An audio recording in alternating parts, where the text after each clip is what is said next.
Mahabharata. S, Kamba Ramayana, Gonu Buddha, clear ಆಯ್ತಾ?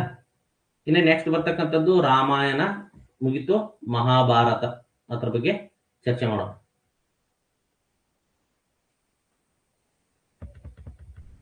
ಇದು ಸ್ಮೃತಿ ಸಾಹಿತ್ಯಕ್ಕೇನ ಸೇರೈತಿ. ಯಾವ ಸಾಹಿತ್ಯಕ್ಕೆ ಸೇರೈತಿ? ಸ್ಮೃತಿ ಸಾಹಿತ್ಯಕ್ಕೇನ ಸೇರಿದೆ. ಕ್ಲಿಯರ್ ಆಯ್ತ್ರಿ? ಇದನ್ನ ಇಲ್ಲೇ ಹೇಳ್ಬಿಡ್ತಾನೆ. ವೇದವ್ಯಾಸರು ಬರ್ದಾರ. ಯಾರು ಬರ್ದಾರ? ವೇದವ್ಯಾಸರು ಬರ್ದಾರ. ಮತ್ತ ಅದ್ನ್ಯಾಕ ಹೇಳಿಲ್ರ ಅನ್ಕೊತೀನಿ. ವೇದವ್ಯಾಸರು ಹೇಳ್ಕೋತ ಹೊತ್ತ ಗಣೇಶನ ಕೈಲೇ ಬರ್ಸಿದಾರ. ಗಣೇಶನ ಕೈಲೇ ಬರ್ಸಿದಾರ. ಆದ್ರೆ ಇದು ಗೊತ್ತಿದ್ದದ್ದು ಇಬ್ರಿಗೆ ಮಾತ್ರ, ವೇದವ್ಯಾಸರಿಗೂ ಮತ್ತು ಗಣೇಶರಿಗೂ. ಅದು ಹೆಂಗ್ ಎಲ್ಲರಿಗೂ ಗೊತ್ತಾತ ಅನ್ನೋದು ಇಲ್ಲಿ ನಾ ಹೇಳ್ತಾನೆ. ಇದಷ್ಟೇ ನಿಮಗ್ ಗೊತ್ತೈತಿ, ಅದಂತೂ ನಂಗೆ ಪಕ್ಕ ಗೊತ್ತೈತಿ. ಯಾಕಂದ್ರೆ ಕಾಮನ್ ಇರೋದು ವೇದವ್ಯಾಸ ಹೇದ, ಗಣೇಶ ಮಹಾಭಾರತ ಬರ್ದ. ಓಕೆ, ಮುಂದ್ಬರಿ. ಇದು ಸ್ಮೃತಿ ಸಾಹಿತ್ಯದ ವರ್ಗಕ್ಕೆ ಸೇರಿದೆ. 18 ಪರ್ವಗಳನ್ನ ಹೊಂದಿದೆ. ಅದು 7 ಕಾಂಡಗಳನ್ನು ಹೊಂದಿತ್ತು.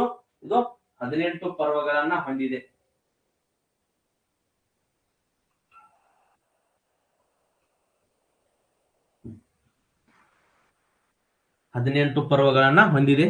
ಇದಕ್ಕೂ ನೋಡ್ರಿ ರಿಸೆಷನ್ಸ್, ಆವೃತ್ತಿಗಳು, ಪರಿಷ್ಕರಣೆಗಳ ಇದಕ್ಕೂ ಇದಾವ.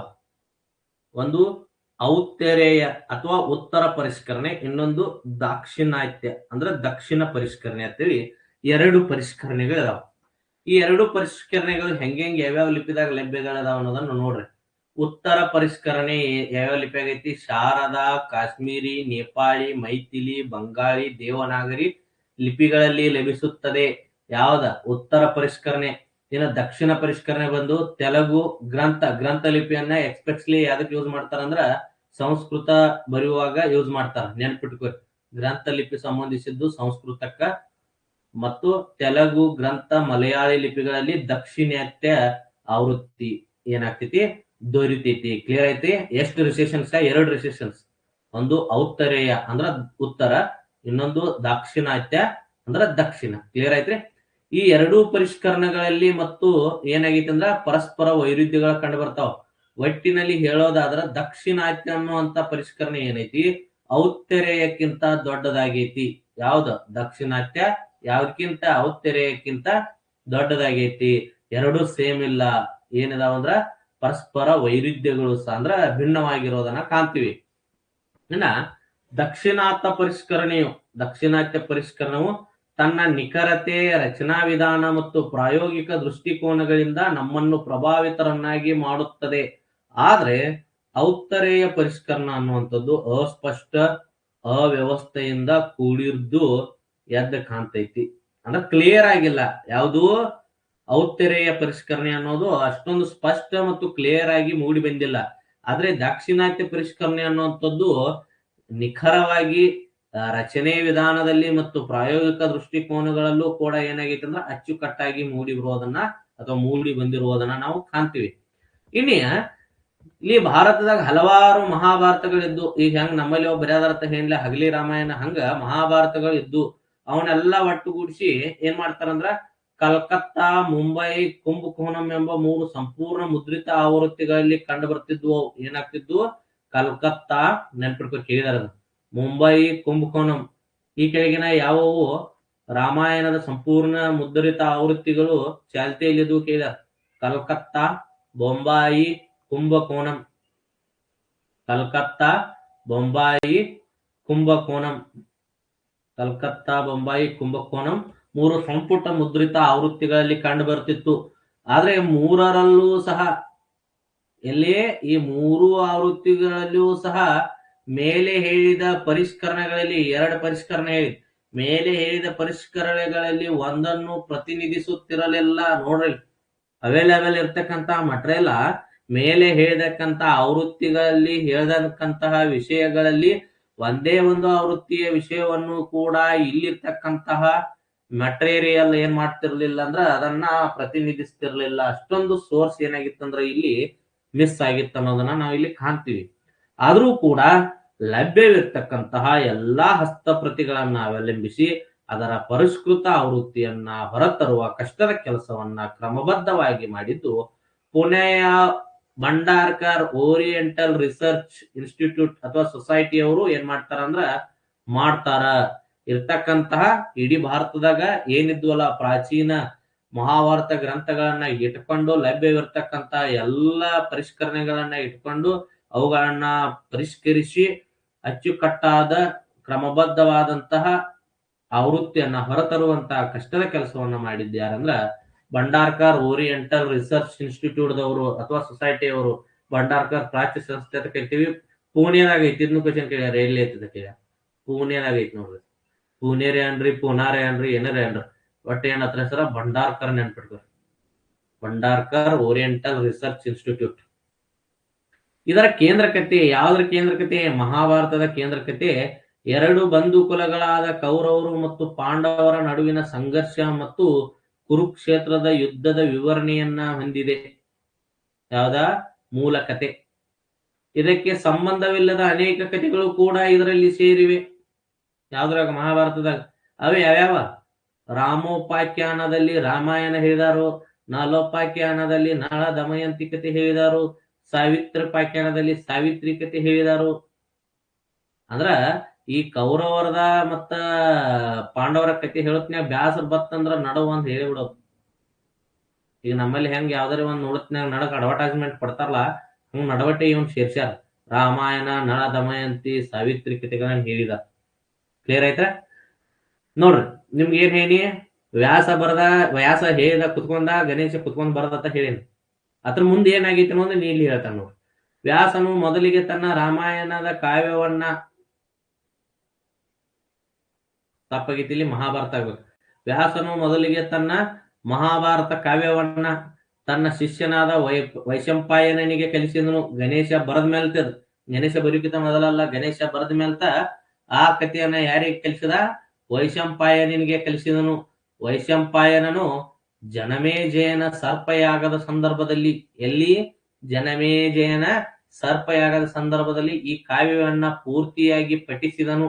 ಆ ಯಾಗ ನಡೆದಂತ ಸಂದರ್ಭದಾಗ ಈ ಕಾವ್ಯವನ್ನ ಮೊಟ್ಟ ಮೊದಲ ಬಾರಿಗೆ ಏನ್ ಮಾಡಿದ? ಪಠಿಸಿದನು ಎಂದು ಮಹಾಕಾವ್ಯವಾದಂತಹ ಮಹಾಭಾರತದ ಪೀಠಿಕೆಯಿಂದ ತಿಳಿದು ಬರುತ್ತದೆ. ನೋಡ್ರಿ, ನಾ ಏನ್ ಹೇಳನಿಲ್ಲ ಅದನ್ನ, ಆ ಮಹಾಕಾವ್ಯದ ಪೀಠಿಕೆದಾಗ ಹೇಳಿದಾರ. ಅದನ್ನ ಏನಂತ ಹೇಳ್ಯಾರು? ವ್ಯಾಸ ವೈಶಂಪಾಯನಿಗೆ ಕಲಿಸಿಕೊಟ್ಟ ಕತಿ ಕಿವ್ಯಾಗ ಹೇಳಿ. ಆ ವೈಶಂಪಾಯ ಕಿವ್ಯಾಗ ಹೇಳಿದ ಗಪ್ ಕುಣ್ಲಿಲ್ಲ. ನಾವು ಜನಮೇಜಯನ ಸರ್ಪಯಾಗ ಸಂದರ್ಭದಾಗ ಓಪನ್ ಆಗಿ ಹೇಳಿಬಿಟ್ಟ ಅಂತ ಹೇಳಿ ಯಾರು ಹೇಳ್ಯಾರು? ಮಹಾಭಾರತದ ಪೀಠಿಕೆದಾಗ ಹೇಳಿದಾರು. ಕ್ಲಿಯರ್ ಆಯ್ತ್ರಿ? ಇನ್ನು ಮುಂದುವರಿದು ಅದೇನಾಗ್ತಿತ್ತು ಅಂದ್ರ ಫೇಮಸ್ ಆಗ್ತಿತ್ತು ಹೇಳಿದ ನಂತರ. ಶೌನಕನ ನೇಮಿಷಾರಣ್ಯದಲ್ಲಿ, ಎಲ್ಲಿ? ಶೌನಕ ನಾವಿದ್ದು ಅವನು ನೈಮಿಷಾರಣ್ಯದಲ್ಲಿ ನಡೆದಂತ ಯಜ್ಞದಲ್ಲಿ ಪಾಲ್ಗೊಂಡಂತಹ ಋಷಿಮುನಿಗಳು ಪ್ರಾರ್ಥಿಸಿಕೊಂಡ್ರು. ಯಾರಿಗೆ? ಸುತನಾದ ಉಗ್ರಶ್ರವನಿಗೆ. ಯಾರಿಗೆ ಪ್ರಾರ್ಥಿಸಿಕೊಂಡ್ರು? ಸುತನಾದಂತಹ ಉಗ್ರಶ್ರವನಿಗೆ ಪ್ರಾರ್ಥಿಸಿಕೊಂಡ್ರು. ಅವಾಗ ಉಗ್ರಶ್ರವ ಎರಡನೇ ಬಾರಿಗೆ ಪೂರ್ತಿಯಾಗಿ ಕಥೆಯನ್ನ ಸ್ಪಷ್ಟವಾಗಿ ವಿವರಿಸಿ ಹೇಳಿದನು. ಯಾರಿಗೆ? ಋಷಿಮುನಿಗಳಿಗೆ. ಇದನ್ನ ಕೇಳಿದಂತ ಋಷಿಮುನಿಗಳು, ತಿಳಿದುಕೊಂಡಂತ ಋಷಿಮುನಿಗಳು ಮುಂದೆ ಅದೇ ಕಥೆಯನ್ನ ತಮಗೆ ಹೆಂಗ್ ಬೇಕ್ ಹಂಗ್ ವಿಸ್ತರಿಸುತ್ತಾ ಹೋದರು. ಏನ್ ಮಾಡಿದ್ರು? ಕೊಡ್ಲಿಲ್ಲ ಅವ್ರು, ಕೇಳಿದವ್ರ ಅದನ್ನ ಇಟ್ಕೊಂಡ ತಮಗ್ ಹೆಂಗ್ ಬೇಕಲ್ಲ ಹಂಗ ವಿಸ್ತರಿಸುತ್ತಾ ಹೋದರು. ಇದನ್ನು ನಾ ಹೇಳ್ತಾ ಇಲ್ಲ, ಪೀಠಿಕೆಯಿಂದನೇ ತಿಳಿದು ಬರುತ್ತದೆ. ಯಾವ್ದ್ರಿಂದ ತಿಳಿದು ಬರುತ್ತದೆ? ಪೀಠಿಕೆಯಿಂದ ತಿಳಿದು ಬರುತ್ತದೆ. ಒಂದೇದ ವ್ಯಾಸ ಹೇಳಿದ, ಗಣೇಶ ಬರದ ಅಂತ ಗಣೇಶ ಉಣಾಕ್ ಮನಿಗ್ ಹೋದ ಅಂತ ಬರ್ತಾ ಯಾರು? ವೈಶಂಪಾಯನ ಬರ್ತಾ. ಆ ವೈಶಂಪಾಯನಿಗೆ ವ್ಯಾಸ ಬರೆದಿರೋದನ್ನ ಕಿವ್ಯಾಗ ಹೇಳಿದ. ಕಿವ್ಯಾಗ ಕೇಳಿಸ್ಕೊಂಡಂತ ವೈಶಂಪಾಯನ ಜನಮೇನ ಸರ್ಪಯಾಗದಲ್ಲಿ ವಟ ವಟ ವಟ ಅಂತ ಹೇಳಿ ಪಠಿಸಿ ಬಿಟ್ಟ. ಆ ಪಠಿಸಿದ್ದು ಏನಾಯ್ತು? ಕೇಳಿಸಿಕೊಂಡಂತ ಮಬ್ಬು ಜನ ಅದನ್ನ ಫೇಮಸ್ ಮಾಡಿಬಿಟ್ರು. ಅಲ್ಲಿಂದ ಶೌನಕನ ನೈಮಿಷಾರಣ್ಯದಲ್ಲಿ ಆ ಕೇಳಿಸ್ಕೊಂಡಂತ ಒಬ್ಬ ವ್ಯಕ್ತಿ ಭಾಗವಹಿಸಿದ್ದ, ಅವನೇ ಉಗ್ರಶ್ರವಣ. ಆ ಉಗ್ರಶ್ರವನಿಗೆ ಆ ಕತಿ ಕೇಳಿಸ್ಕೊಂಡಿದ ಅನ್ನೋದು ಯಾರಿಗ್ ಗೊತ್ತಾಗಿತ್ತು? ಋಷಿಮುನಿಗಳಿಗೆ ಗೊತ್ತಾಗಿತ್ತು. ಆ ಋಷಿಮುನಿಗಳು ಉಗ್ರಶ್ರವನನ್ನ ಕೈಕಾಲು ಹಿಡ್ಕೊಂಡ್ ಧರಾಧರ ಹೇಳಲೇಬೇಕಂತ ಪ್ರಾರ್ಥಿಸಿದ್ರಿಂದ ಉಗ್ರಶ್ರವ ಏನ್ ಮಾಡಿದಂದ್ರ ಪೂರ್ತಿ ಬಾಯಿ ಬಿಟ್ಬಿಟ್ಟ. ಆ ಪೂರ್ತಿ ಬಾಯಿ ಬಿಟ್ಟಂತ ವಿಷಯವನ್ನ ತೆಗೆದುಕೊಂಡಂತ ಋಷಿಮುನಿಗಳು ತಮಗೆ ಎಲ್ಲೆಲ್ಲಿ ಅನುಕೂಲ ಬೇಕಲ್ಲಿ ಏನೇನೋ ಸೇರ್ಸ್ಕೋತ ಏನ್ ಮಾಡಿದ್ರಂದ್ರ ಕಂಪ್ಲೀಟ್ ಕಥೆಯನ್ನ ವಿಸ್ತರಿಸಿ ಬಿಟ್ರು. ಇದಿಷ್ಟು ಮಹಾಭಾರತ. ನಾನ್ ಹೇಳಿರೋದಲ್ಲ, ಪೀಠಿಕೆ ಹೇಳಿರುತ್ತದೆ. ಕ್ಲಿಯರ್ ಆಯ್ತಾ? ಇನ್ ಬರೋಣ. ವಿಷಯ ಏನೇ ಇರ್ಲಿ, ನೀವು ಕೇಳಿರಿ, ನಾನು ಕೇಳೇನು, ಹೆಂಗ್ ಅನ್ನೋದು ಗೊತ್ತಾತು. ಇನ್ನೂ ಗೊತ್ತಿಲ್ಲದ ವಿಷಯವನ್ನ ಓದಿ ತಿಳ್ಕೊಳ್ಳೋಣ. ಆದ್ರೂ ಕೂಡ ವಿಷಯವನ್ನ ಹೊರತುಪಡಿಸಿ ಇನ್ನೂ ವಿಷಯ ಇದಾವ. ವಿಷಯದಾಗಿಂದ ಕ್ವಶನ್ ಕೇಳೋದು ಕಡಿಮೆ, ಯಾಕಂದ್ರೆ ಅದನ್ನ ನಮ್ಮ ಸಿಲೆಬಸ್ ಇಟ್ಟಿಲ್ಲ. ಹೊರತುಪಡಿಸಿ ಸುತ್ತಮುತ್ತಿನ ಘಟನೆ ವಿಷಯವನ್ನ ನಾವು ತಿಳ್ಕೊಳ್ಳೋಣ. ಮಹಾಭಾರತದಲ್ಲಿ ಉಲ್ಲೇಖಿಸಲಾದಂತಹ ಸ್ಥಳಗಳು, ಇದು ಸ್ವಲ್ಪ ಗಮನ ಇಟ್ಟು ಕೇಳ್ರಿ. ಇದೊಂದು ಆರ್ಕಿಯಾಲಜಿಕಲ್ ಎವಿಡೆನ್ಸ್ ಆಗೈತಿ. ಯಾಕೆ ಆರ್ಕಿಯಾಲಜಿಕಲ್ ಎವಿಡೆನ್ಸ್ ಆಗೈತಿ ಅಂದ್ರ, ಈ ಹಿಂದೆ ಒಮ್ಮೆ ಹೇಳಿದೆ. ಏನಂತ ಹೇಳಿದ್ದೆ ಅಂದ್ರ, ಬಿ ಲಾಲ್ ಅನ್ನೋರ ಬಗ್ಗೆ ಕಾನ್ಸೆಪ್ಟ್ ಅನ್ನ ಹೇಳಿದ್ದೆ. ಬಿ ಲಾಲ್ ಯಾರು ಹೇರ್ ನೋಡೋನು. ಈ ಹಿಂದೆ ಹೇಳಿದೆ ಅನ್ನೋ ಒಂದು ಪಾಠದಾಗ. ಎಲ್ಲಿ ಹೇಳೇನು? ಪಟ್ನೆ ಯಾರೋ ಒಬ್ರು ಮೆಸೇಜ್ ಹಾಕ್ರಿ. ಬಿ ಲಾಲ್ ಅನ್ನೋ ಅವನ ಬಗ್ಗೆ ಎಲ್ಲಿ ಹೇಳಿದ್ದೆ? ವೇಟ್ ಮಾಡತ್ತಾನ ನಿಮ್ ಕಮೆಂಟ್ಗಾಗಿ. ಕೇಳಿಯರ್ ಕ್ಲಾಸ್ ಪಟ್ಟಂತ ನೋಡ್ಸದಾಗ ಓದೇರಿ ಅದನ್ನ. ಬಿ ಲಾಲ್ ಎಲ್ಲಿ ಹೇಳೇನು? ಪಟ ಪಟ ಹೇಳ್ಬೇಕ. ನಿಮ್ಮನ್ನ ಕೇಳತ್ತಾನ. ಎಸ್, ಬಿ ಲಾಲ್ ಪುರಾತತ್ವ ಶಾಸ್ತ್ರಜ್ಞ. ಎಲ್ಲಿ ಹೇಳಿದ್ನ ಅವನ ಬಗ್ಗೆ? ಪಟ್ನೆ ಹೇಳ್ಬೇಕ್ರ. ಒಬ್ರ ಮೆಸೇಜ್ ಹಾಕ್ಯಾರ, 11 ಮಂದಿ ಒಬ್ರು ಹಾಕ್ಯಾರ. ಒಟ್ಟ ಹೇಳ್ರಿ, ಬಿ ಲಾಲ್ ಎಲ್ಲಿ? ಬಿ ಲಾಲ ಎಲ್ಲಿ ಹೇಳಬೇಕು? ಬಿಡ್ರಿ, ನೀವು ಹೇಳಲ್ಲ ಬಿಡ್ರಿ. ಹೇಳ್ಕರ್ವ, ನಾನಂತೂ ಹೇಳಕ್ ಗೊತ್ತೇನೆ. ಹೇಳ್ತಾರೆ ಬಿ ಲಾಲ ಹೇಳಿದ್ನಿ. ಏನ್ ಹೇಳಿದ್ನಿ ಅಂದ್ರ, ಒಬ್ಬ ಇಂಗ್ಲಿಷ್ ಪುರಾತತ್ವ ಶಾಸ್ತ್ರಜ್ಞ ಏನ್ ಮಾಡಿದ್ನಂದ್ರ, ಹೋಮರ್ನ ಗ್ರಂಥಗಳನ್ನ ಇಟ್ಕೊಂಡು, ಹೋಮರ್ನ ಮಹಾಕಾವ್ಯಗಳನ್ನ ಇಟ್ಕೊಂಡು ಏನ್ ಮಾಡಿದ್ನಂದ್ರ, ಆ ಸ್ಥಳಗಳನ್ನ ಏನು ಟ್ರಾಯ್ ಅನ್ನುವಂತ ಒಂದು ಸ್ಥಳವನ್ನ ಪತ್ತೆ ಹಚ್ಚಿದ್ದ. ಹಾಗಾಗಿ ಆ ಸಂಪ್ರದಾಯ ಭಾರತದಾಗ ಏನಾಯ್ತಂದ್ರ ಬಂತು. ಆ ಬಂತಂತ ಸಂದರ್ಭದಾಗ ಅವನಿಂದ ಪ್ರಭಾವಿತನಾದಂತ ಬಿ ಲಾಲ್ ಅನ್ನುವಂಥವನು ಮಹಾಕಾವ್ಯಗಳನ್ನ ಇಟ್ಕೊಂಡು ಏನ್ ಮಾಡಿದ್ನಂದ್ರ, ಆ ಮಹಾಕಾವ್ಯದಲ್ಲಿ ಉಲ್ಲೇಖಿತವಾದಂತಹ ಪ್ರದೇಶಗಳನ್ನ ಏನ್ ಮಾಡಕ್ ಸ್ಟಾರ್ಟ್ ಮಾಡಿದಂದ್ರ, ಉತ್ಖನನ ಮಾಡಕ್ ಸ್ಟಾರ್ಟ್ ಮಾಡಿದಂತ ಹೇಳಿದೆ. ಅವನೇ ಯಾರಂದ್ರೆ ಬಿ ಲಾಲ್. ಕ್ಲಿಯರ್ ಆಯ್ತಾ? ಆ ಬಿ ಲಾಲ್ ಕಾನ್ಸೆಪ್ಟ್ ಅನ್ನ ಈಗ ಬೇರೆ ಹೇಳಿನ ಆರ್ಕಿಯಾಲಜಿಕಲ್ ಸೋರ್ಸಸ್ ನ ಹೇಳ್ತೀನಿ. ಅಷ್ಟು ಬೇಗ ಮರ್ತೀರಿ. ಬರೋಣ ಇಲ್ಲಿ ಟಾಪಿಕ್. ಅಲ್ಲಿ ಉಲ್ಲೇಖಿತನಾದಂತ, ಮಹಾಭಾರತದಲ್ಲಿ ಉಲ್ಲೇಖಿತನಾದಂತ ಹಸ್ತಿನಾಪುರ, ಮಥುರಾ, ಕುರುಕ್ಷೇತ್ರ, ಪಾಣಿಪತ್, ತಿಲ್ಪತ್, ಬಾಗ್ಘಾಟ್, ಬೈರಾಟ್ಗಳಲ್ಲಿ ನಡೆಸಿದ ಉತ್ಖನನಗಳಿಂದ ಇದು ಪೇಂಟೆಡ್ ಗ್ರೇ ವೇರ್ ಸಂಸ್ಕೃತಿಗೆ ಸಂಬಂಧಿಸಿದೆ. ನೋಡ್ರಿ, ರಾಮಾಯಣ ಯಾವ್ದಕ್ಕೆ ಸಂಬಂಧಿಸಿತ್ತು? NBPW ಅಂತ ಹೇಳಿದ್ದೆ, ನಾರ್ದರ್ನ್ ಬ್ಲ್ಯಾಕ್ ಪಾಲಿಶ್ಡ್ ವೇರ್. ಇದು PGW, ಇದು ಪೇಂಟೆಡ್ ಗ್ರೇ ವೇರ್. ನೋಡ್ರಿ ವ್ಯತ್ಯಾಸ. ಇದ ಕ್ವಶನ್ ಬಂದಿತ್ತು. ಏನ್ ಕೇಳಿದಾರು? ಮಹಾಭಾರತಕ್ಕೆ ಸಂಬಂಧಿಸಿದ ಪೇಂಟೆಡ್ ಗ್ರೇ ವೇರ್ಗೆ ಸಂಬಂಧಿಸಿದ ಈ ಕೆಳಗಿನ ಸ್ಥಳಗಳನ್ನ ಗುರುತಿಸಿ. ಹಸ್ತಿನಾಪುರ, ಮಥುರಾ, ಕುರುಕ್ಷೇತ್ರ, ಪಾಣಿಪತ್ತ, ತಿಲ್ಪತ್ತ, ಬಾಗ್ಘಾಟ, ಬೈರಾಟ ಇದಾವಿಲ್ಲ.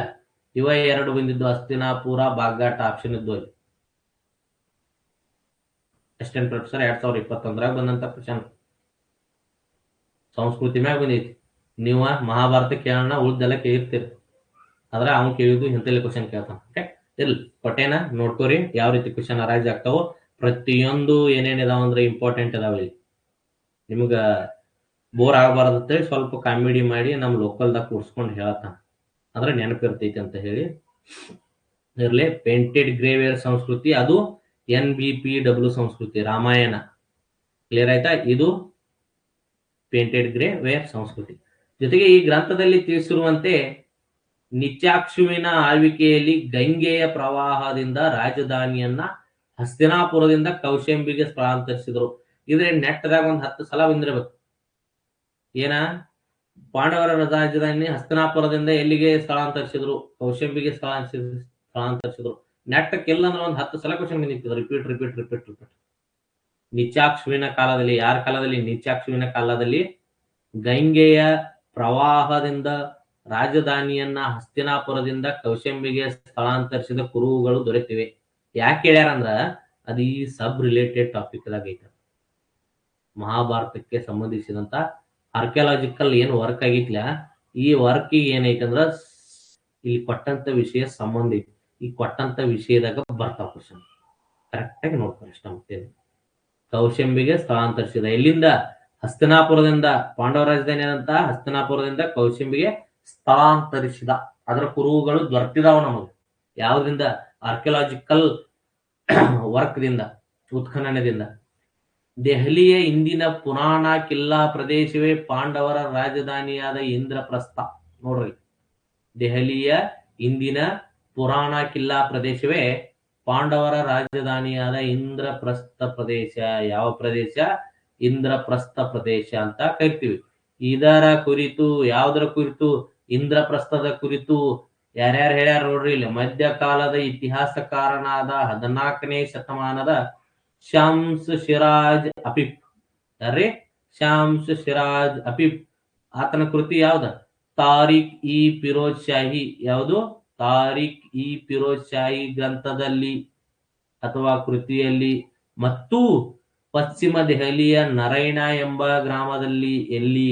ನರೈಣ ಎಂಬ ಗ್ರಾಮದಲ್ಲಿ ದೊರೆತ ಶಾಸನದಿಂದ ಆಗ್ಬೇಕದು, ಅರ್ಥಶಾಸ್ತ್ರದಿಂದ ಆಗೈತಿ, ಬಿಟ್ಟು ಬಿಡ್ರಿ ವಾಡ. ದೊರೆತ ಶಾಸನದಿಂದ ತಿಳಿದು ಬರುತ್ತದೆ. ಏನತ? ಇಂದ್ರಪ್ರಸ್ಥ ಪುರಾಣ ಕಿಲ್ಲಾ ಅಂತ ಹೇಳಿ, ಇಂದ್ರಪ್ರಸ್ಥವೇ ಪುರಾಣ ಕಿಲ್ಲಾ ಆಗಿತ್ತ ಹೇಳಿ ತಾರೀಖೆ ಫಿರೋಜ್ ಶಾಹಿ ಗ್ರಂಥದಾಗ ಉಲ್ಲೇಖ ಐತಿ. ಮತ್ತು ನರೈಣದ ಅನ್ನುವಂತ ಗ್ರಾಮದಾಗ ಸಿಕ್ಕಂತ ಶಿಲಾಶಾಸನದಲ್ಲೂ ಉಲ್ಲೇಖ ಐತಿ. ಆದರೂ ಮುಂದುವರೆದು ಅಕ್ಬರ್ನ ಕಾಲದ ಪ್ರಸಿದ್ಧ ಇತಿಹಾಸಕಾರನಾದ ಅಬುಲ್ ಫಜಲ್ ತನ್ನ ಐನಿ ಅಕ್ಬರಿ ಗ್ರಂಥದಲ್ಲಿ ಹುಮಾಯೂನನ ಕೋಟೆ ಇಂದ್ರಪ್ರಸ್ಥ ಸ್ಥಳದಲ್ಲಿ ಇದ್ದು ಆ ಕೋಟೆ ಒಳಗಿನ ಗ್ರಾಮವನ್ನು ಇಂದರ್ಪತ್ ಎಂದು ಕರೆಯಲಾಗುತ್ತಿತ್ತು ಅಂತ ಹೇಳಿ ಉಲ್ಲೇಖಿಸಿದ್ದಾನ. ನೋಡ್ರಿ, ಏನಂತ ಕರೆಯಲಾಗುತ್ತಿತ್ತು? ಇಂದರ್ಪತ್ ಅನ್ನುವಂತ ವರ್ಡದಿಂದ ಕರೆಯಲಾಗುತ್ತಿತ್ತು. ಕೇಳ್ಯಾರ ಕ್ವಶನ್. ಅಕ್ಬರ್ನ ಕಾಲದಲ್ಲಿ ಇಂದ್ರಪ್ರಸ್ಥವನ್ನು ಏನೆಂದು ಕರೀತಿದ್ರು? ಇಂದರ್ಪತ್ ಎಂದು ಕರೆಯುತ್ತಿದ್ದರು. ಯಾರು ಹೇಳ್ಯಾರ? ಅಬುಲ್ ಫಜಲ್ ಹೇಳ್ಯಾನ. ಎಲ್ಲಿ ಹೇಳ್ಯಾನ? ಐನಿ ಅಕ್ಬರಿದಾಗ ಹೇಳ್ಯಾನ. ಕ್ಲಿಯರ್ ಆಗ್ರಿ? ಅಬುಲ್ ಫಜಲ್ ನವರತ್ನಗಳಲ್ಲಿ ಒಬ್ಬ. ಐನಿ ಅಕ್ಬರಿ ಆತನ ಬರೆದಂತ ಗ್ರಂಥ 3 ವಿಭಾಗದಾಗ ಐತಿ. 2 ವಿಭಾಗವನ್ನ ಬರದ. 1 ವಿಭಾಗ ಇರುವಾಗಲೇ ಬೇಸಿಂಗ್ ಬುಂಡೇಲಾ ಅನ್ನೋನು ಜಹಾಂಗೀರ್ನಿಂದ ನಿಯೋಜಿತಗೊಂಡು ಅಬುಲ್ ಫಜಲ್ ನನ್ನ ಕೊಲ್ತಾನ. ಉಳಿದ 1 ಭಾಗವನ್ನ ಈತನ ಸಹೋದರ ಅಬುಲ್ ಫೈಜಿ ಬೈತಾನ. ಒಟ್ಟಾರೆಯಾಗಿ ಅಬುಲ್ ಫಜಲ್ ಐನೇ ಅಕ್ಬರಿ ಬರೆಯಾಕ 7 ವರ್ಷ ತಗೊಂಡ್ಕೊಂಡ. ಅದನ್ನೆಲ್ಲ ಅಲ್ಲಿ ಚರ್ಚೆ ಮಾಡೋಣ. ಓಕೆ, ಬರೋಣ ವಿಷಯ. ಒಟ್ಟು 18 ಪರ್ವಗಳನ್ನ ಹೊಂದಿದೆ. ಎಷ್ಟು ಪರ್ವಗಳನ್ನ? 18 ಪರ್ವಗಳನ್ನ ಹೊಂದಿದೆ. ಇದಕ್ಕೆ ಖೀಲ ಪರ್ವವಾಗಿ ಅಪೆಂಡಿಕ್ಸ್ ಅಂತ ಕರಿತೀವಿ. ಇಂಗ್ಲಿಷ್ನಾಗ ಏನಂತ ಕರಿತೀವ್ರಿ? ಅಪೆಂಡಿಕ್ಸ್. ಅಪೆಂಡಿಕ್ಸ್ ಅಂದ್ರೆ ಇಲ್ಲಿ ನಮ್ ಹೊಟ್ಟೆಗೆ ಇರ್ತೈತಿ, ಅಪೆಂಡಿಕ್ಸ್ ಅಲ್ಲ. ಖೀಲ ಪರ್ವವನ್ನ ಅಂದ್ರೆ ಒಂದು ಸಬ್ಸ್ಟಿಟ್ಯೂಟ್ ಅಂತ ಕರಿತೀವಲ್ಲ, ಅಪೆಂಡಿಕ್ಸ್ ಆಗಿ ಹರಿವಂಶ ಹೊಂದಿಕೊಂಡಿದೆ. ಯಾವ್ದೈತಿ? 18 ಪರ್ವಗಳ ಜೊತೆ ಹರಿವಂಶ ಅನ್ನೋದು ಅದಕ್ಕೆ ಅಪೆಂಡಿಕ್ಸ್ ಆಗಿರೋದನ್ನ ನಾವು ಕಾಣ್ತೀವಿ. ಇದರಲ್ಲಿ ಭಗವದ್ಗೀತೆ ಭೀಷ್ಮ ಪರ್ವದ ಭಾಗವಾಗಿ ಗುರುತಿಸಿಕೊಂಡಿದೆ. ಭಗವದ್ಗೀತೆ ಎಲ್ಲಿ ಬರ್ತೈತಿ ಅಂದ್ರೆ ಭೀಷ್ಮ ಪರ್ವದಾಗ ಬರ್ತೈತಿ ನೋಡಿ.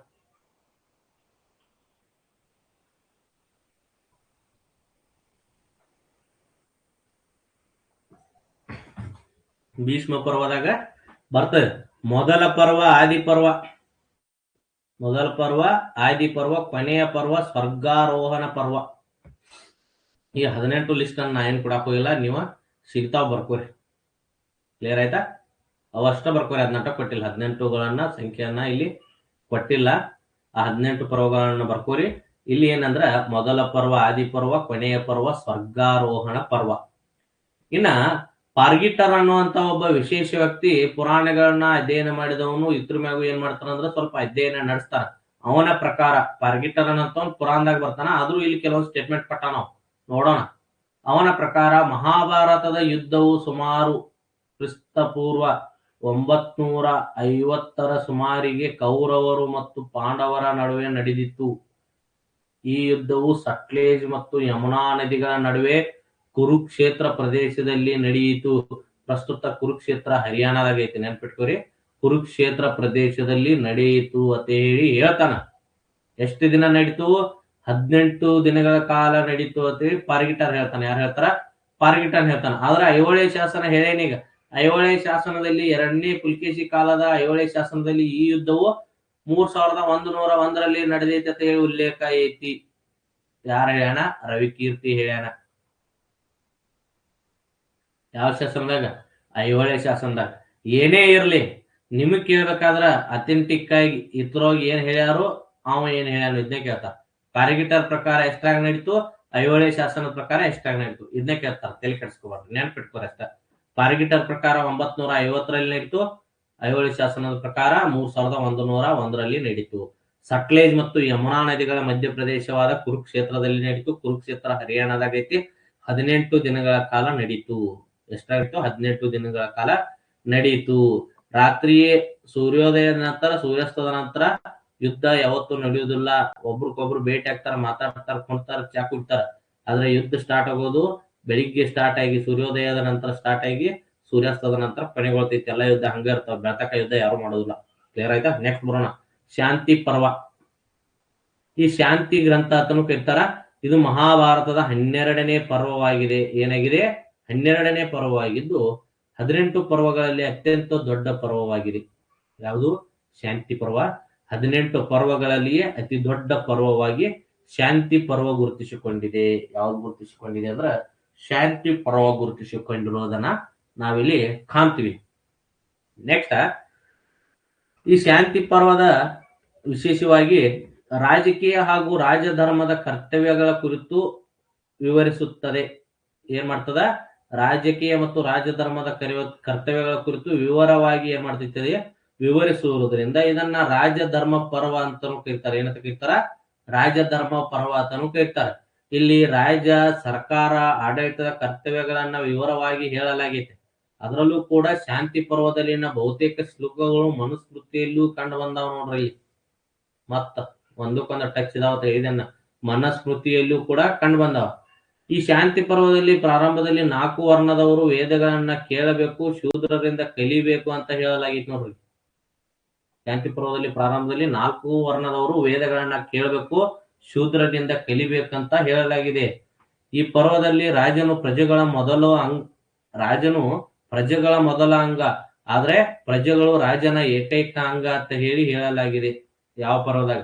ಶಾಂತಿ ಪರ್ವದಾಗ. ಏನಂತ? ರಾಜನು ಪ್ರಜೆಗಳ ಮೊದಲ ಅಂಗ, ಆದ್ರೆ ಪ್ರಜೆಗಳು ರಾಜನ ಏಕೈಕ ಅಂಗ ಅಂತ ಹೇಳಲಾಗಿದೆ. ಮಹಾಭಾರತದ ಪ್ರಕಾರ ಕರ್ಮದ ಆಧಾರದ ಮೇಲೆ ಶೂದ್ರನು ಕ್ಷತ್ರಿಯನಾಗಬಹುದು. ಯಾವುದರ ಆಧಾರದ ಮೇಲೆ? ಕರ್ಮ, ತಾನು ಮಾಡ್ತಕ್ಕಂಥ ಕೆಲಸದ ಆಧಾರದ ಮೇಲೆ ಏನಾಗಬಹುದು? ಆತ ಶೂದ್ರನಿದ್ದವನು ಕ್ಷತ್ರಿಯನಾಗಬಹುದು ಅಂತ ಹೇಳಿದಾನ. ಅದೇ ರೀತಿಯಾಗಿ ಈ ಗ್ರಂಥದಲ್ಲಿ ವರ್ಣ ವ್ಯವಸ್ಥೆಯ ಬಗ್ಗೆ 2 ರೀತಿಯ ವಿವರಣೆಗಳು ಕಂಡು ಬರ್ತಾವೆ. ಯಾವುದರಲ್ಲಿ? ಮಹಾಭಾರತದಾಗ. ಉದಾಹರಣೆಗೆ, ಶಂಭುಕ ಅನ್ನುವಂತಹ ಒಬ್ಬ ಶೂದ್ರನು ತಪಸ್ಸು ಮಾಡಿದ ಕಾರಣ ರಾಜನು ಅವನನ್ನು ಕೊಂದನು ಅನ್ನುವಂತ ಕತೆ ಬರ್ತದೆ. ಇನ್ನೊಂದ್ರಲ್ಲಿ ಏನ್ ಹೇಳ್ತಾನ? ದ್ರೋಣಾಚಾರ್ಯನು ನಿಷಾದನಾದಂತಹ ಬಾಲಕ ಏಕಲವ್ಯನಿಗೆ ವಿದ್ಯೆ ನೀಡಲು ನಿರಾಕರಿಸಿದನು ಅಂತ ಹೇಳ್ತಾನ. ಇಲ್ಲಿ ಶಂಭುಕ ಶೂದ್ರನಾದರೂ ತಪಸ್ ಮಾಡ್ಬೋದು ಅನ್ನೋದನ್ನ ಹೇಳ್ಯಾರ. ಇಲ್ಲಿ ಏನ್ ಹೇಳ್ತಾನ? ಶೂದ್ರನಾದಂತಹ ಏಕಲವ್ಯನಿಗೆ ಕ್ಷಾತ್ರ ವಿದ್ಯೆ ನೀಡೋದಿಲ್ಲ ಅಂತ ಹೇಳಿ 2 ರೀತಿಯ ವಿವರಣೆಗಳು ಈ ಗ್ರಂಥದಲ್ಲಿ ಕಂಡು ಬಂದಿರೋದನ್ನ ಕಾಣ್ತೀವಿ. ಅದರ ಜೊತೆಗೆ ರಾಮಾಯಣದಲ್ಲಿ ಯವನ ಮತ್ತು ಶಕ ಎನ್ನುವಂತಹ ವಿದೇಶಿ ಜಾತಿಗಳನ್ನ ಉಲ್ಲೇಖಿಸಿದ್ರೆ, ಮಹಾಭಾರತದಲ್ಲಿ ಯವನ, ಶಕ, ಪಹಲವ, ಕಿರಾತ, ಹೂಣ ಮೊದಲಾದ ಅನೇಕ ವಿದೇಶಿ ಜನಾಂಗಗಳ ಕುರಿತು ಉಲ್ಲೇಖ ಇರೋದನ್ನ ಕಾಣ್ತೀವಿ. ಜೊತೆಗೆ ಮಹಾಭಾರತದಲ್ಲಿ 36 ಅಮಾತ್ಯರು, 750 ಜನಪದಗಳ ಪಟ್ಟಿಯನ್ನ ಭೀಷ್ಮ ಪರ್ವದಲ್ಲಿ ಕಾಣಬಹುದು. ಎಷ್ಟು? 36 ಅಮಾತ್ಯರು ಅಂದ್ರ ಮಂತ್ರಿಗಳ ಪಟ್ಟಿ, 250 ಜನಪದಗಳ ಪಟ್ಟಿಯನ್ನ ಭೀಷ್ಮ ಪರ್ವದಲ್ಲಿ ನಾವು ಕಾಣಬಹುದು. ಅಲ್ಲದೆ 5 ಗಣರಾಜ್ಯಗಳ ಉಲ್ಲೇಖವೂ ಇದೆ. ಆ 5 ಗಣರಾಜ್ಯಗಳು ಯಾವ್ಯಾವ? ಅಂಧಕ, ಋಷ್ಣಿ, ಯಾದವ, ಕುಕುರ, ಭೋಜ. ಇವು 5 ಮಹಾಭಾರತದಲ್ಲಿ ಉಲ್ಲೇಖವಾದಂತಹ ಗಣರಾಜ್ಯಗಳು. ಇವರ ನಾಯಕನಾಗಿ ಕೃಷ್ಣ ಇದ್ದನು. ನೋಡ್ರಿ, ಇಲ್ಲಿ ಮೇನ್ ಪಾರ್ಟ್ ಅಥವಾ main character in Mahabharata Krishna. ಯಾರ ನಾಯಕನಾಗಿ? 5 ಗಣರಾಜ್ಯಗಳ ನಾಯಕನಾಗಿ, ಅದರಲ್ಲಿ ಬರ್ತಕ್ಕಂಥ ಯಾದವ ಕುಲದ ಪ್ರಸಿದ್ಧ ರಾಜನಾಗಿ ಕೃಷ್ಣ ಇದ್ದನು. ಯಾರಿದ್ರು? ಕೃಷ್ಣ ಇದ್ದನು. ಭೀಷ್ಮ ಪರ್ವಗಳಲ್ಲಿ ಗಣರಾಜ್ಯಗಳ ಪ್ರಗತಿಯ ಕುರಿತು ಉಲ್ಲೇಖವಿದೆ. ಭೀಷ್ಮ ಪರ್ವದಲ್ಲಿ ಗಣರಾಜ್ಯಗಳ ಪ್ರಗತಿಯ ಕುರಿತು ಉಲ್ಲೇಖ ಇದೆ. ಶಾಕುಂತಲೆ, ಸಾವಿತ್ರಿ, ನಳ ದಮಯಂತಿ, ನಹಶೋಪಾಖ್ಯಾನ ಕಥೆಗಳು ಏನಾಗಿದಾವ ಅಂದ್ರ ಮಹಾಭಾರತದಲ್ಲಿ ಕಾಣಸಿಗುತ್ತವೆ. ಅದರಲ್ಲೂ ಮಹಾಭಾರತದಲ್ಲಿ ಅತ್ಯಂತ ಸುಂದರವಾದ ವಿವರಣಾತ್ಮಕ ಕಥೆಯುಳ್ಳಂತಹ ನಳ ದಮಯಂತಿ ಕಥೆ ಏನಾಗಿದೆ ಅಂದ್ರ ಅಭಿಜ್ಞಾನ ಶಾಕುಂತಲಂ ಎಂಬ ಕಥೆಯ ಮೂಲವಾಗಿ ಆದಿ ಪರ್ವದಲ್ಲಿ ಕಂಡು ಬರುತ್ತದೆ. ಎಲ್ಲಿ ಕಂಡು ಬರ್ತದ? ಆದಿ ಪರ್ವದಲ್ಲಿ ಕಂಡು ಬರ್ತದ. ಈ ಗ್ರಂಥದಲ್ಲಿ ನಿಯೋಗ ಅಂದ್ರೆ ಲೆವರೇಟ್ ಅನ್ನುವಂತ ಏನ್ ಕರಿತೀವಿ ನೋಡ್ರಿ, ಯಾವುದೇ ಒಬ್ಬ ಸ್ತ್ರೀಯ ಗಂಡ ಸತ್ತಾಗ ಅವಳು ತನ್ನ ಮೈದುನನಿಂದ ಸಂತಾನ ಪಡೆಯುವುದನ್ನ ನಿಯೋಗ ಅಂತ ಕರಿತೀವಿ. ಆ ನಿಯೋಗದ ಕುರಿತು ಏನಾಗೈತಿ ಅಂದ್ರೆ ಇಲ್ಲಿ ಉಲ್ಲೇಖ ಐತಿ. ಎಲ್ಲಿ ಉಲ್ಲೇಖ ಐತಿ? ಆದಿ ಪರ್ವದಾಗ ಉಲ್ಲೇಖ ಐತಿ. ನೆಕ್ಸ್ಟ್, ಮಹಾಭಾರತದ ಪ್ರಕಾರ ಕೃಷಿಕರ ನಾಯಕನು ಕೃಷಿಕನೇ ಆಗಿರಬೇಕು. ನೋಡ್ರಿ, ಕೃಷಿಕರ ನಾಯಕನು ಕೃಷಿಕನೇ ಆಗಿರಬೇಕು. ನ್ಯಾಯಕ್ಕಾಗಿ ನ್ಯಾಯಾಲಯಕ್ಕೆ ಹೋಗುವ ವ್ಯಕ್ತಿಯ ಸ್ಥಿತಿಯನ್ನು ಬೆಂಕಿಯಲ್ಲಿ ಬೀಳುವಂತೆ ಕಠಿಣ ಎಂದು ವಿವರಿಸಲಾಗಿದೆ. ನೋಡ್ರಿ, ನ್ಯಾಯಕ್ಕಾಗಿ ನ್ಯಾಯಾಲಯಕ್ಕೆ ಹೋದಂದ್ರ ಅವ್ನು ಸುಟ್ಟು ಕರಕಲಾಗ್ತಾವ ಅಂತ ಹೇಳಿದಾರ ಅವ್ರು. ಯಾಕಂದ್ರ ಅಷ್ಟು ದೊಡ್ಡ ನ್ಯಾಯ ಸಿಗುದಿಲ್ಲ ಅನ್ನೋದ ಆಗಿನ ಕಾಲದಾಗೂ ಇರ್ತದ, ಈಗೂ ಐತಿ. ಕ್ಲಿಯರ್ ಆಯ್ತ್ರಿ? ಮಹಾಭಾರತದಲ್ಲಿ ಪ್ರಜೆಗಳನ್ನ ಹಿಂಸಿಸುವ ರಾಜನನ್ನ ಕೊಲ್ಲಬಹುದು ಎಂದು ಹೇಳಲಾಗಿದೆ. ಜೊತೆಗೆ ವೇಣ, ನಹುಷ, ಸುದಾಸ, ಸುಮುಖ, ನಿಮಿ ಎಂಬ ಕ್ರೂರ ರಾಜರನ್ನ ಪ್ರಜೆಗಳು ಕೊಂದಾರ ಅಂತ ಹೇಳಿಯೂ ಕೂಡ ಉಲ್ಲೇಖಿಸಲಾಗಿದೆ. ನೋಡ್ರಿ, ಕಠಿಣ ರಾಜರನ್ನ ಕೊಲ್ಲಬಹುದು. ನೆಕ್ಸ್ಟ್, ಯಾತ್ರೆಗಳ ಪ್ರಾರಂಭಿಕ ವಿವರಣೆ. ತೀರ್ಥಯಾತ್ರೆ ಏನ್ ಮಾಡ್ತಿದ್ರಲ್ಲ, ಗುಡಿಯಾಗ ಕುಣಿಸಿದ ನಂತರ, ಆ ಗುಡಿಯಾಗ ಕುಣಿಸಿದ ನಂತರ ಆರಂಭವಾಗುವ ಏನಿತ್ತಲ್ಲ ತೀರ್ಥಯಾತ್ರೆ, ಅದರ ಪ್ರಾರಂಭಿಕ ವಿವರಣೆ ಮಹಾಭಾರತದ ವನಪರ್ವದಲ್ಲಿ ಕಾಣುತ್ತದೆ. ಎಲ್ಲಿ ಸಿಗ್ತೈತಿ? ಮಹಾಭಾರತದ ವನಪರ್ವ. ವನಪರ್ವ ಅಂದ್ರೆ ಅರಣ್ಯ, ಹಸಿಯದ ವನದ ಅಂತ ಹೇಳಿ ನಾವು ಕರಿತೀವಲ್ಲ, ಡ್ರೈ ಆ ವನ ಅಲ್ಲ. ವನಪರ್ವ ಅಂದ್ರೆ ಅರಣ್ಯ ಪರ್ವ ಅಂತ ಕರೀತಾರೋ. ಈ ವನಪರ್ವದಲ್ಲಿ ಕಂಡು ಬರುತ್ತದೆ. ಅದರ ಪ್ರಕಾರ ಯಾತ್ರೆ ಮಾಡುವ ಪುಣ್ಯವು ಯಜ್ಞ ಮಾಡುವುದಕ್ಕಿಂತ ಹೆಚ್ಚು ಎಂದು ಹೇಳಲಾಗಿದೆ. ಯಾತ್ರೆ ಮಾಡುವಂತಹ ಪುಣ್ಯವು ಯಜ್ಞ ಮಾಡುವುದಕ್ಕಿಂತ ಹೆಚ್ಚೆಂದು ಹೇಳಲಾಗಿದೆ. ಅನೇಕ ದಕ್ಷಿಣಿಗಳ ಮೂಲಕ ದೊರೆಯದ ಪುಣ್ಯವನ್ನು ತೀರ್ಥಯಾತ್ರೆಯಿಂದ ಪಡೆಯಬಹುದು. ನೋಡ್ರಿ, ಅನೇಕ ದಕ್ಷಿಣೆಗಳಿಂದ ಅಥವಾ ದಕ್ಷಿಣೆ ಮಾಡೋದ್ರಿಂದ ದೊರೆಯದಂತ ಪುಣ್ಯವನ್ನ ತೀರ್ಥಯಾತ್ರೆಯಿಂದ ಪಡಿಬಹುದು ಅಂತ ಹೇಳಲಾಗಿದೆ. ಬೌದ್ಧ ಮತ್ತು ಜೈನ ಧರ್ಮಗಳ ಅಹಿಂಸಾ ತತ್ವವನ್ನು ಶಾಂತಿ ಪರ್ವದಲ್ಲಿ ಚರ್ಚಿಸಲಾಗಿದೆ. ಇದೇ ಸಂದರ್ಭದಲ್ಲಿ ದಂಡ ನೀತಿಯ ಪ್ರಾಚೀನ ಗುರು ಉಶನ ಎಂಬುದನ್ನ ಉಲ್ಲೇಖಿಸಲಾಗಿದೆ. ನೋಡ್ರಿ, ದಂಡನೀತಿಯ ಪ್ರಾಚೀನ ಗುರು ಯಾರಿದ್ರು? ಉಶನನನ್ನ ಏನಂತ ಕರೆಯಲಾಗಿದೆ? ದಂಡನೀತಿಯ ಪ್ರಾಚೀನ ಗುರು ಅಂತ ಉಲ್ಲೇಖಿಸಲಾಗಿದೆ. ಅವನು ಹಿಂಗ್ ಹೇಳ್ತಾನ ನೋಡಿ, ಏನ್ ಹೇಳ್ತಾನ? ನೀವು ನಿಮ್ಮ ಶತ್ರುಗಳನ್ನ ಎದುರಿಸದಿದ್ದರೆ ಈ ಭೂಮಿ ನಿಮ್ಮನ್ನು ಹಾವು ಇಲಿ ನುಂಗುವಂತೆ ನುಂಗಿ ಬಿಡುತ್ತದೆ ಅಂತ ಹೇಳ್ತಾನ ಉಶನ. ನೀವು ಶತ್ರುವನ್ನ ಎದುರಿಸಲಿಲ್ಲ ಮನ್ಯಾಗ ಕೂತಿರಂದ್ರ ಈ ಭೂಮಿ ಕೂಡ ನಿಮ್ಮನ್ನ ಹಾವು ಇಲಿ ನುಂಗಿದಂಗ ನುಂಗಿ ಬಿಡ್ತೈತಿ. ಮನುಷ್ಯರ ಅವ್ರ ಶತ್ರುವನ್ನ ನಿಮ್ಮನ್ನ ನುಂಗೋದಕ್ಕಿಂತ ಸುಮ್ ಕೂತ್ರ ಭೂಮಿ ನೀವು ಸುಮ್ಮನೆ ಬಿಡುದಿಲ್ಲ ಅನ್ನುವಂತ ಮಾತನ್ನ ಉಶನ ಹೇಳಿದಾನೆ. ಯಾರು ಹೇಳಿದಾರ? ನಾ ಹೇಳಿಲ್ಲ, ಉಶನ ಹೇಳಿದ. ಮಹಾಭಾರತದಲ್ಲಿ ಪಾಂಚರಾತ್ರ ವೈಷ್ಣವ ಧರ್ಮದ ವಿವರಣೆ ಕಂಡು ಬರುತ್ತದೆ.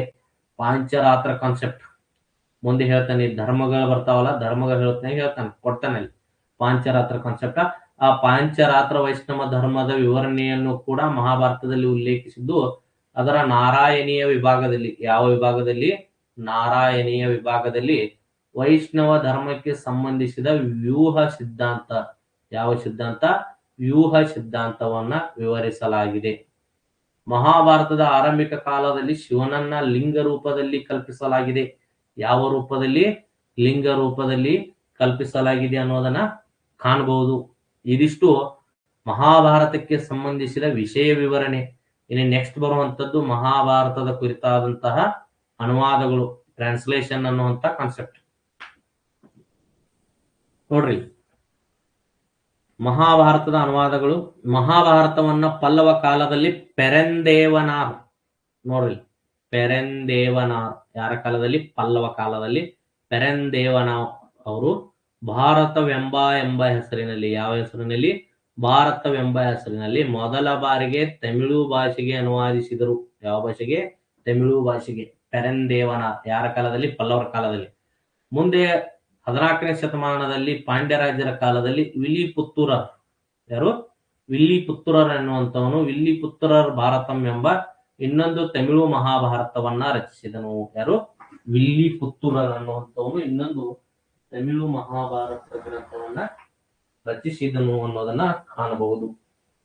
ವಿಲ್ಲಿಪುತ್ತೂರರ್ 14ನೇ ಶತಮಾನದಲ್ಲಿ ತಮಿಳು ಮಹಾಭಾರತವನ್ನ ರಚಿಸಿದನು ಅನ್ನೋದನ್ನ ಕಾಣಬಹುದು. ಇನ್ನು ತೆಲುಗು ಭಾಷೆಯಲ್ಲಿ ಮಹಾಭಾರತದ ರಚನೆಯನ್ನ ಪ್ರಾರಂಭಿಸಿದವನು ನನ್ನಯ್ಯ. ಅಥವಾ ನಾನಯ್ಯನು ಅತ್ತಾರು, ನನ್ನಯ್ಯನು ಅತ್ತಾರು, ಅಥವಾ ನಿಮ್ಮಯ್ಯ ಅಂತ ಅನ್ನೋದಿಲ್ಲ. ನನ್ನಯ್ಯ, ನನ್ನಯ್ಯ, ನಾನಯ್ಯ ಏನಾದ್ರೂ ಬರ್ಕೊಳ್ಳಿ. ನನ್ನಯ್ಯ ಪ್ರಾರಂಭ ಮಾಡಿದನು.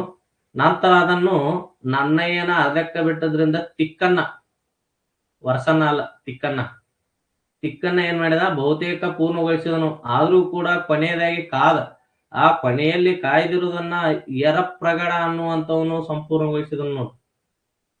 ಸ್ಟಾರ್ಟ್ ಮಾಡಿದವನು ನನ್ನಯ್ಯ, ಎಂಡಿಗೆ ತಂದವನು ತಿಕ್ಕನ್ನ, ಕೊನೆಗೆ ಎಂಡ್ ಮಾಡಿದವನು ಎರಪ್ರಗಡ. ಎರಪ್ರಗಡ. ಹಾಗಾಗಿ ಈ ಮೂವರು ಕವಿಗಳನ್ನ ಒಟ್ಟಾಗಿ ಕವಿತ್ರಯಂ ಎಂದು ತೆಲುಗು ಭಾಷೆಯಲ್ಲಿ ಕರೆಯುತ್ತಾರೆ. ಏನಂತ ಕರೀತಾರ? ಕವಿತ್ರಯಂ ಎಂದು ತೆಲುಗು ಭಾಷೆಯಲ್ಲಿ ಕರೀತಾರೆ. ಯಾರನ್ನ? ನನ್ನಯ್ಯ, ತಿಕ್ಕನ್ನ, ಎರಪ್ರಗಡ. ಆದ್ರೆ ನಿಮಗೇನಾದ್ರೂ ತೆಲುಗಿಗೆ ಮಹಾಭಾರತವನ್ನ ಬರೆದವ್ರು ಯಾರು ಕೇಳಿದ್ರೆ ಫಸ್ಟ್ ನನ್ನಯ್ಯನ ಹಾಕ್ಬೇಕು ಅಂತ ಉಳಿದವ್ನ ಹಾಕ್ತಾರೆ ನೀವು. ಯಾಕಂದ್ರೆ ಸ್ಟಾರ್ಟ್ ಮಾಡಿದವ್ ನನ್ನಯ್ಯ ಅದನ್ನ, ಹಾಗಾಗಿ ನನ್ನಯ್ಯನ ಹಾಕ್ಬೇಕು. ಅನುವಾದ ಮಾಡಿದ ಕಾರಣದಿಂದ ನನ್ನಯ್ಯ ಅವರಿಗೆ ದ್ರಾಕ್ಷಪಾಕ ಎಂಬ ಬಿರುದನ್ನ ನೀಡಲಾಯಿತು. ಅಂದ್ರ ಮದ್ಯ ತಯಾರಕ ಅಂತೇಳಿ ಬಿರುದನ್ನ ಕೊಟ್ರವ್. ನಾವು ತಯಾರು ಮಾಡಿ ಕುಡಿದಿದ್ದು ಇಲ್ಲ ಗೊತ್ತಿಲ್ಲ, ಒಟ್ಟು ಕೊಟ್ರವ್. ನೆಕ್ಸ್ಟ್, ನನ್ನಯ್ಯ ಚಾಳುಕ್ಯರ ಅರಮನೆಗೆ ಸಂಬಂಧಿಸಿದವನು. ಅವನು ಪೂರ್ವ ಚಾಳುಕ್ಯದ ರಾಜೇಂದ್ರನ ವಿನಂತಿಯಿಂದ ಈ ಅನುವಾದವನ್ನ ಮಾಡಿದನು.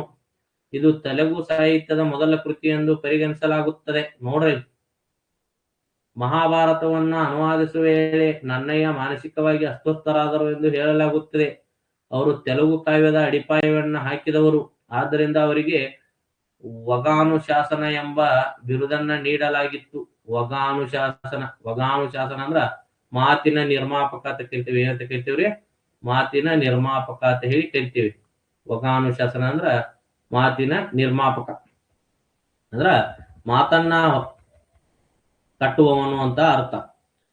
ತಿಕ್ಕನ್ನ ಅವರಿಗೆ ಕವಿಬ್ರಹ್ಮ, ಉಭಯ ಕವಿ ಮಿತ್ರ ಎಂಬ ಮತ್ತೆ ಇನ್ನುಳಿದ 2 ಬಿರುದುಗಳಿದ್ವು.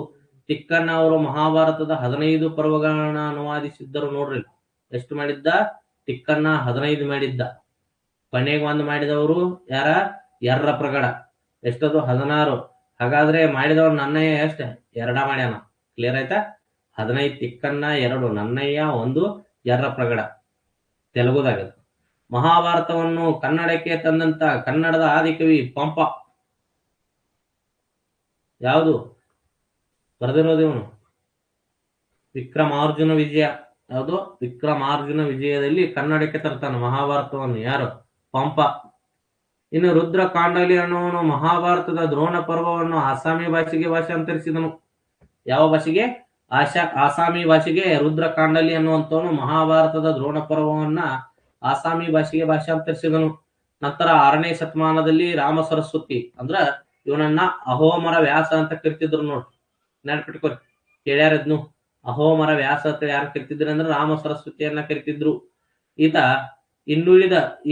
ದ್ರೋಣ ಪರ್ವವನ್ನ ಹಠ ಮಾಡಿದ್ದ ರುದ್ರಕಾಂಡಲಿ. ಆ ದ್ರೋಣ ಪರ್ವವನ್ನು ಹೊರತುಪಡಿಸಿ ಉಳಿದಂತ ಬಹುಪಾಲು ಮಹಾಭಾರತದ ಭಾಗವನ್ನ ವಾದಾಕಾವ್ಯ, ಯಾವ ಕಾವ್ಯ? ವಾದಾಕಾವ್ಯ ಎಂಬ ಹೆಸರಿನ ಮೇಲೆ ರಾಮ ಸರಸ್ವತಿ ಆಸಾಮಿ ಭಾಷೆಗೆ ಅನುವಾದಿಸಿದನು ಅಥವಾ ಆಸಾಮಿ ಭಾಷೆಯಲ್ಲಿ ರಚಿಸಿದನು ಅಂತ ಇಟ್ಕೊಳ್ಳಿ.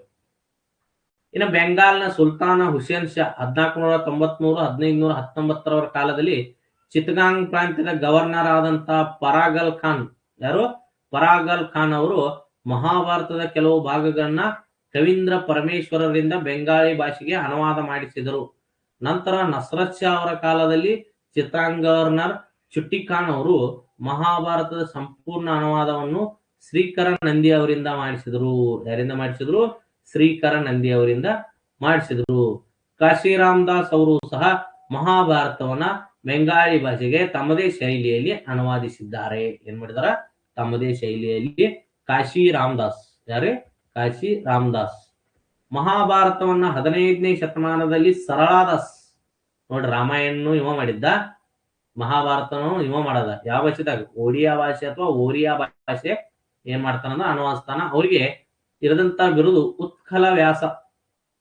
ರಾಮ ಸರಸ್ವತಿ ಅಹೋಮ ವ್ಯಾಸ, ಈತ ಉತ್ಕಲದ ವ್ಯಾಸ ಸರಳಾದಾಸ್. ಇಲ್ಲಿ ಬತ್ ನೋಡ್ರಿ ಇಂಪಾರ್ಟೆಂಟ್. ಅಕ್ಬರ್ನ ಕಾಲದಲ್ಲಿ, ಯಾರ ಕಾಲದಲ್ಲಿ? ಅಕ್ಬರ್ನ ಕಾಲದಲ್ಲಿ ಅಬ್ದುಲ್ ಖಾದಿರ್ ಬದೌನಿ, ಯಾರು? ಅಬ್ದುಲ್ ಖಾದಿರ್ ಬದೌನಿ ಮಹಾಭಾರತವನ್ನ ಪರ್ಷಿಯನ್ ಭಾಷೆಗೆ ಅನುವಾದಿಸಿ ಅದಕ್ಕೆ ರಜಮಾನಾಮ ಎಂದು ಹೆಸರಿಟ್ಟನು. ನೋಡ್ರಿ, ರಜಮಾನಾಮ ಅದರ ಮುನ್ನುಡಿಯನ್ನ ಬರೆದವನು ಅಬುಲ್ ಫಜಲ್. ಯಾರು ಬರೆದ್ರು? ಅಬುಲ್ ಫಜಲ್. ಅಲ್ಲಿ ಇರ್ತಕ್ಕಂಥ ಚಿತ್ರವನ್ನ ಬಿಡಿಸಿದವರು ಬಿಸ್ವಾನ್, ದಸ್ವಂತ್, ಲಾಲ್. 3 ಜನ ಏನ್ ಮಾಡಿದ್ರು ಅಂದ್ರ ಅಲ್ಲಿರ್ತಕ್ಕಂಥ ಚಿತ್ರವನ್ನ ಬಿಡಿಸಿದ್ರು. ಹಾಗಾದ್ರೆ ಅಕ್ಬರ್ನ ಕಾಲದಲ್ಲಿ ಮಹಾಭಾರತ ಯಾವ ಹೆಸರಿನ ಮೇಲೆ ಅನುವಾದಗೊಂಡಿತ್ತು? ರಜಮಾನಾಮ. ಯಾವ ನಾಮ? ರಜಮಾನಾಮ. ಯಾರ ಪರ್ಷಿಯನ್ ಭಾಷೆಗೆ ಅನುವಾದಿಸಿದ್ರು? ಅಬ್ದುಲ್ ಖಾದಿರ್ ಬದೌನಿ. ಯಾರು? ಅಬ್ದುಲ್ ಖಾದಿರ್ ಬದೌನಿ. ಇನ್ನ 1757ರಲ್ಲಿ ವಿಷ್ಣು ಸೀತಾರಾಮ್ ಸುಕ್ತಾಂಕರ್. ಯಾರು? ವಿಷ್ಣು ಸೀತಾರಾಮ್ ಸುಕ್ತಾಂಕರ್ ಏನ್ ಮಾಡ್ತಾನಂದ್ರ ಮಹಾಭಾರತದ ಅರ್ಥದ ಕುರಿತು ಗ್ರಂಥವನ್ನ ಪ್ರಕಟಿಸಿದನು. ಏನ್ ಮಾಡಿದನು? ಮಹಾಭಾರತದ ಅರ್ಥದ ಕುರಿತು ಗ್ರಂಥವನ್ನ ಪ್ರಕಟಿಸಿದನು. ಮಹಾಭಾರತದ ಕ್ರಿಟಿಕಲ್ ಎಡಿಷನ್ ಅನ್ನು ಭಾರತೀಯ ಸಂಸ್ಕೃತ ಸಂಸ್ಥೆಯಲ್ಲಿ ವಿ.ಎಸ್. ಸೂಕ್ತಾಂಕರ್ ಅವರ ನೇತೃತ್ವದಲ್ಲಿ ಸಿದ್ಧಪಡಿಸಲಾಯಿತು 1957ರಲ್ಲಿ. ಈ ಯೋಜನೆಗೆ 1919ರಲ್ಲಿ ಆರಂಭವಾಗಿ 47 ವರ್ಷಗಳಲ್ಲಿ ಪೂರ್ಣಗೊಂಡಿತ್ತು. ನೋಡ್ ಪಾಪ ಎಷ್ಟು ಕಷ್ಟಪಟ್ಟದ, ಅಷ್ಟು ಕಷ್ಟದ ಕೆಲಸ. ಅದನ್ನ ಬರಿಬೇಕಾದ್ರೆ 47 ವರ್ಷ ಬೇಕಾಗಿದ್ದು. ಯಾಕಂದ್ರೆ ದಿನ 1 ತಾಸು ಮಾಡ್ತಿರೋ 1 ನಿಮಿಷ ಮಾಡ್ತಿರೋ ಗೊತ್ತಿಲ್ಲ ನೋಡ್ ಪಾಪ. 47 ವರ್ಷ ತಗೊಂಡಾರ ಅಂದ್ರ ಒಬ್ಬರ ಮನುಷ್ಯನ ಆಯುಷ್ಯ ತಗೊಂಡಾರ. ಅವ್ರ ಪ್ರಯತ್ನವನ್ನು ಮೆಚ್ಚಬೇಕಿಲ್ಲ ನಾವು. ಯಾಕಂದ್ರೆ ಅಷ್ಟೊಂದು ಹಗರ್ ಕೆಲಸ ಅಲ್ಲಲ್ಲ ಅದ ಸಿದ್ಧಪಡಿಸಬೇಕಾಗಿರೋದು ಕ್ರಿಟಿಕಲ್ ಆಗಿ. ಮೆಚ್ಚಿನವರ ಕಾರ್ಯವನ್ನ ಮುಂದೆ ಹೋಗೋಣ. ಏನಾರೇ ಮಾಡೋರಕ್ಕವ್ರ.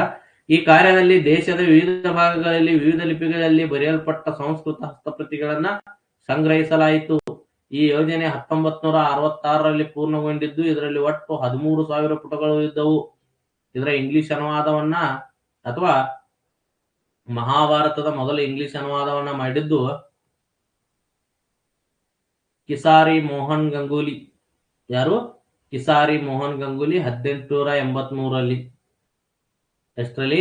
1883ರಲ್ಲಿ ಕಿಸಾರಿ ಮೋಹನ್ ಗಂಗೂಲಿ ಅನ್ನುವಂತ ಭಾರತೀಯ ಏನ್ ಮಾಡ್ತಾನಂದ್ರ ಇದನ್ನ ಇಂಗ್ಲಿಷ್ಗೆ ಅನುವಾದ ಮಾಡ್ತಾನ. ಇನ್ನು ನೆಕ್ಸ್ಟ್ ಮಹಾಭಾರತದ ಮೇಲೆ ಬರೆದಂತ ಭಾಷ್ಯಗಳು ನೋಡ್ರಿ. ಯಾರ್ಯಾರು ಬರೆದಾರ ಭಾಷ್ಯಗಳು? ಕಮೆಂಟರೀಸ್. ಮಹಾಭಾರತಕ್ಕೆ ಭಾಷ್ಯ ವಿಮರ್ಶೆಯನ್ನ ಬರೆದವರು ನೀಲಕಂಠ ಶಾಸ್ತ್ರಿ. ಯಾರು ಬರೆದ್ರು? ನೀಲಕಂಠ ಶಾಸ್ತ್ರಿ. ಅದರ ಹೆಸರು ಭಾರತ ತತ್ವದೀಪಿಕಾ. ಯಾವುದು? ಭಾರತ ತತ್ವದೀಪಿಕಾ. ನೆಕ್ಸ್ಟ್ ಅರ್ಜುನ್ ಮಿಶ್ರಾ, ಶ್ರೀಧರ. ಇವರೆಲ್ಲ ಏನ್ ಮಾಡಿದ್ರು ಅಂದ್ರ ಮಹಾಭಾರತಕ್ಕೆ ಭಾಷ್ಯವನ್ನ ಬರೆದ್ರು. ಇನ್ನು ನೆಕ್ಸ್ಟ್ ಭಗವದ್ಗೀತೆಗೆ ಭಾಷ್ಯವನ್ನ ಬರೆದವರು ಆದಿ ಶಂಕರಾಚಾರ್ಯ, ರಾಮಾನುಜಾಚಾರ್ಯ, ಮಧ್ವಾಚಾರ್ಯ ಮತ್ತು ಅಭಿನವ ಗುಪ್ತ. ಯಾರು?